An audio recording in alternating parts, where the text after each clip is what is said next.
Okay, my name is Ebony, and this is speech three for my public speaking class. And this is a persuasive presentation on cohabitation. So, non-marital cohabitation is typically frowned upon, and that is because modern day marriages have begun to develop away from traditional marriages. So traditionally, people, mostly religious people, tend to believe that it is important to be married before you live with a significant other. However, despite negative connotations, cohabitation has proven to address problem areas premaritally um, with with individuals. So the biggest argument that people have against cohabitation is the divorce rate, which in America hovers around 50% for first-time marriages, and has proven to get worse with each marriage.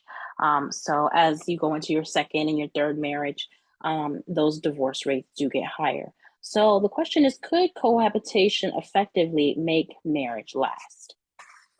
Now, logically, it's believed that marriage before living together is protective against premature divorce.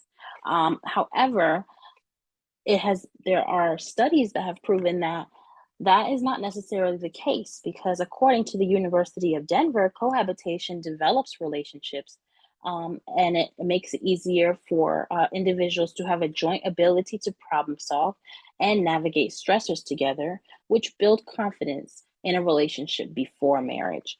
So you're able to address those things that you might not normally are able to address before the marriage if you decide to get married before you live with someone.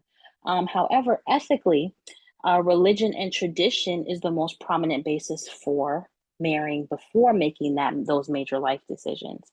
And as previously stated, um, modern day marriages are moving away from those traditionalist values, practicing in common law marriages, which don't necessarily include the government and having that societal pressure of having them in your marriage and finances and things of that nature.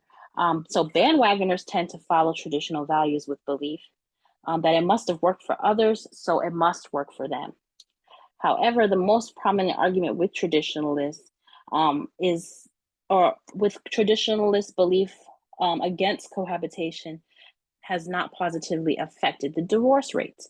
However, what is not considered here is the fact that people aren't, when they are cohabitating and they're learning each other, they are not moving forward with getting married. So there isn't really a marriage to be divorced from if you are working with someone in a relationship and you eventually decide to separate because you're not on the same path.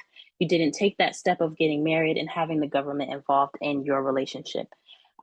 So, emotionally, marrying for ethical reasons has led to unhappy individuals who feel stuck in marriages. Um, and so, it's important to consider, you know, emotionally, yes, we want to be able to achieve everything that we possibly can from the minute that we get married and on.